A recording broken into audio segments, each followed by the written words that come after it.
everyone, and welcome back to the channel. I'm James, and today we have another exciting English learning podcast for you. And I'm Anne. We're delighted that you've joined us. Whether you're a beginner, intermediate learner, or someone preparing for exams like IELTS, TOEFL, or PTE, today's episode will help you improve your understanding of 4 very important English modal verbs: can, could, may, and might.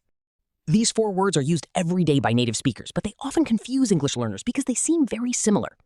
Exactly. Many students ask questions like, what's the difference between can and could? When should I use may instead of might? Why do people say, could you help me instead of can you help me? And how can I sound more natural when speaking English? By the end of this conversation, you'll have clear answers to all of those questions. And we'll use lots of examples, real-life situations, and practical tips that you can start using immediately. Section 1. What are modal verbs? James, before we discuss these 4 words individually, let's start with the basics. Anne, what exactly is a modal verb? A modal verb is a helping verb that changes or adds meaning to another verb. Modal verbs help us express ideas such as ability, permission, possibility, necessity, advice, or probability. Can you give some examples? Of course, common modal verbs include can, could, may, might, must, should, would, will. Today we're focusing on the first 4. And these words are special because they are always followed by the base form of a verb. Exactly. For example, I can swim. She could drive. They may arrive. We might travel. Notice that the verbs swim, drive, arrive, and travel stay in their base form. That's an important point. Many learners mistakenly add to after modal verbs. Yes, for example, incorrect. I can to swim. Correct. I can swim. Section 2. Understanding can. James, let's start with the most common modal verb, can. What is its primary use? Anne, the most common use of can is to express ability. When you want to talk about something you're able to do, you use can. For example, I can swim, she can dance, he can speak German, we can solve this problem.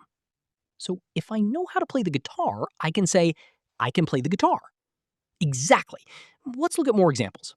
My brother can cook, Sarah can run very fast, they can speak 3 languages. Our teacher can explain difficult concepts clearly. All of these describe ability. Can for natural abilities.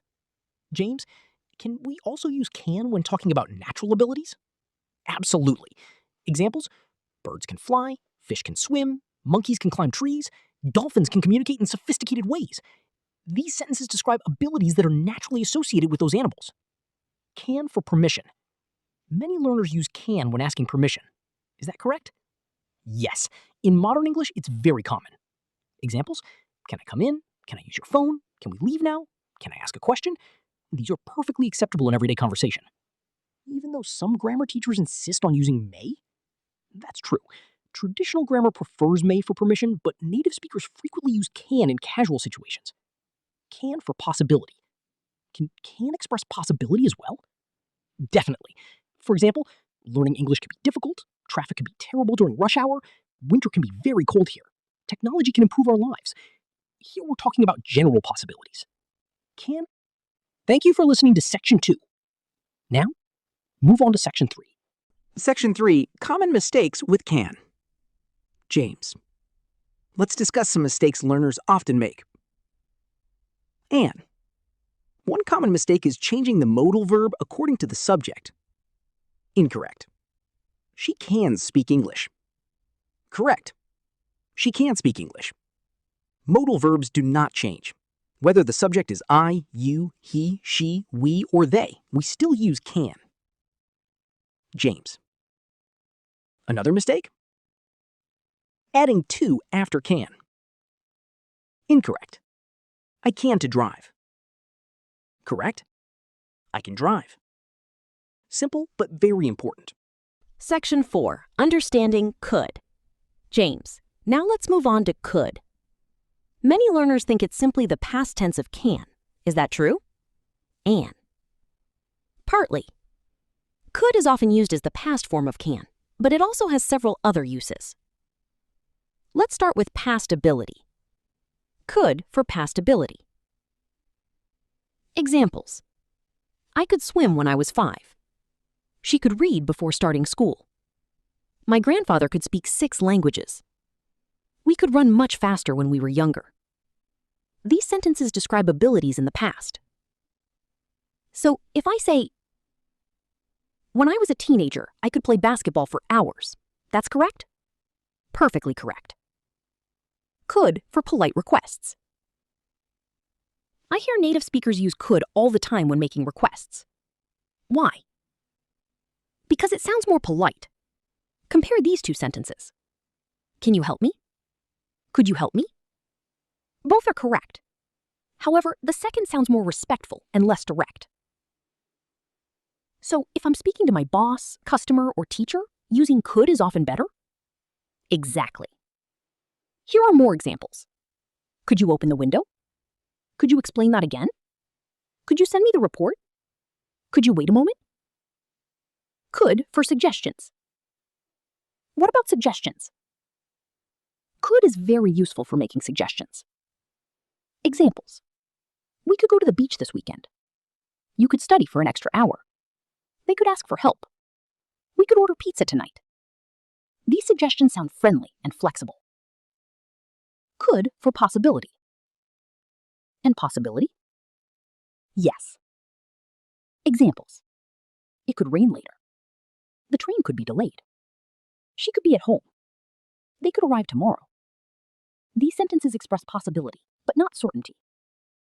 Section 5. Can versus could. James? This is where many learners become confused. Let's compare can and could. Great idea. Ability. Present. I can swim. Past. I could swim. Requests. Casual. Can you help me? Polite. Could you help me? Possibility. General. It can be dangerous. Specific possibility. It could be dangerous. So could often sounds softer and more polite?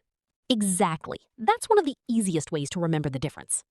Section 6. Understanding may. James. Now let's discuss may. Many learners know the word but don't use it very often. That's true because may is slightly more formal than can. May for permission. Traditionally, may is used to ask for permission. Examples: may I come in? May I ask a question? May I sit here? May I use your computer? These sentences sound polite and formal. You often hear these in schools, offices, and professional environments. Exactly. May for possibility. May is also used for possibility, right? Absolutely. Examples: it may rain tomorrow. She may be late. They may visit us next week. We may move to another city. These sentences indicate a realistic possibility.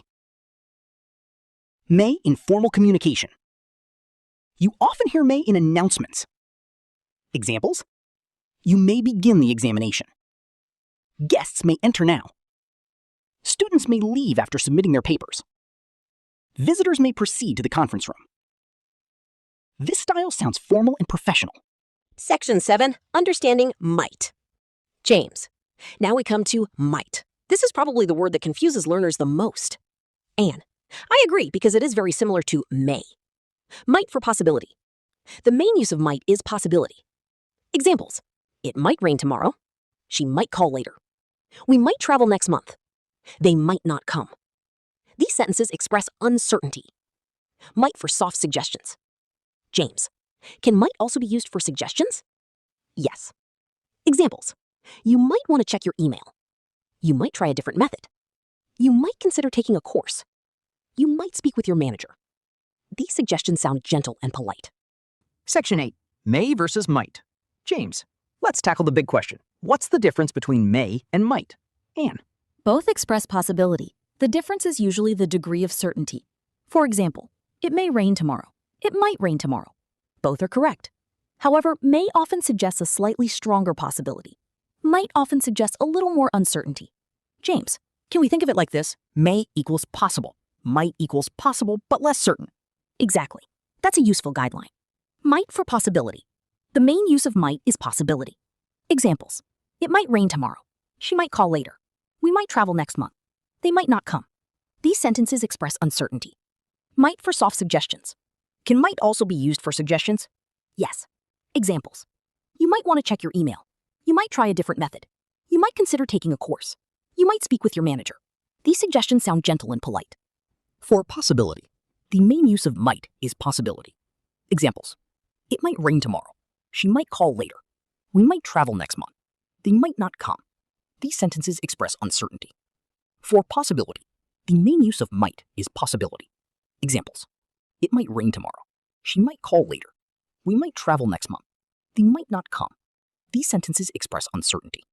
For suggestions, can might also be used for suggestions? Yes. Examples: you might want to check your email. You might try a different method. You might consider taking a course. You might speak with your manager. These suggestions sound gentle and polite. Section 10, Listener Quiz. James, let's test our listeners. Question 1. I blank speak French when I was 10 years old. Anne, could. James, question 2. Blank I use your pen. Anne, may or can. James, question 3. It blank snow tonight. Anne, may, might, or could. James, question 4. Blank you help me carry this box. Anne, could or can. James, question 5. I blank swim very well. Anne, can. Section 10, Listener Quiz. James, let's test our listeners. Question 1. I blank speak French when I was 10 years old. Anne, could. Question 2. Blank I use your pen. May or can. Question 3. It blank snow tonight. May, might, or could. Question 4. Blank you help me carry this box. Could or can. Question 5. I blank swim very well. Can. Section 11, Advanced Usage. James, now let's move into advanced English. How do native speakers naturally use these modal verbs? Anne, great question. Native speakers often choose modal verbs based on tone. For example, can you help me? Sounds friendly. Could you help me? Sounds more polite. May I ask a question? Sounds formal. I might join you later. Sounds casual and natural. Tone matters. So grammar's important, but tone is important too? Exactly. Language isn't only about correctness. It's also about how your words make people feel. Section 12, Everyday Expressions. James, let's share some common expressions. Anne, with can. Can I help you? Can you hear me? I can't believe it. You can do it. With could. Could you repeat that? Could you do me a favor? Could I have some water? We could try again. With may. May I ask something? May I come in? You may begin. It may happen. With might. I might be late. We might need more time. They might change their minds. She might call tonight. Section 13, Memory Tricks. James, let's give listeners some easy memory tricks. Sure. Can. Think ability now. Could. Think ability before or polite requests. May. Think formal permission and possibility. Might. Think uncertain possibility. That's wonderfully simple. If you're interested in more form techniques, you can check out a 90-second guide to essay key 2 pronunciation coming out tomorrow. Section 14, Rapid Fire Round. James, ready for a quick challenge? Anne, always. Presentability, Can. pastability, Could. formal permission, May. polite request, Could. uncertain possibility, Might. general ability, Can. possible future event. May or might. Section 15, Final Review. James, before we finish, let's summarize everything. Anne. Can. Used for ability, informal permission, general possibility. Examples: I can swim. Can I come in? It can be difficult. Could. Used for past ability, polite requests, suggestions, possibility. Examples: I could swim. Could you help me? We could try again. It could rain. May. Used for formal permission, possibility. Examples: may I enter? It may rain. Section 15, Final Review.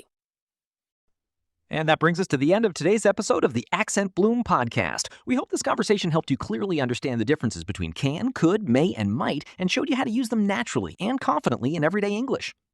Remember, improving your English isn't about learning hundreds of rules at once. It's about practicing small concepts consistently. So try using today's modal verbs in your daily conversations, writing, and speaking exercises. If you found this episode helpful, please give this video a thumbs up, share it with your friends and fellow English learners, and let us know in the comments which grammar topic you'd like us to cover next. And if you haven't already, don't forget to subscribe to Accent Bloom Podcast and turn on the notification bell so you never miss our latest English lessons, conversations, and fluency tips. Thank you for spending your time with us today. Keep learning, keep practicing, and keep growing your English with Accent Bloom. See you in the next episode of the Accent Bloom Podcast. Until then, take care and happy learning. Plo, plo, plo, plo, plo.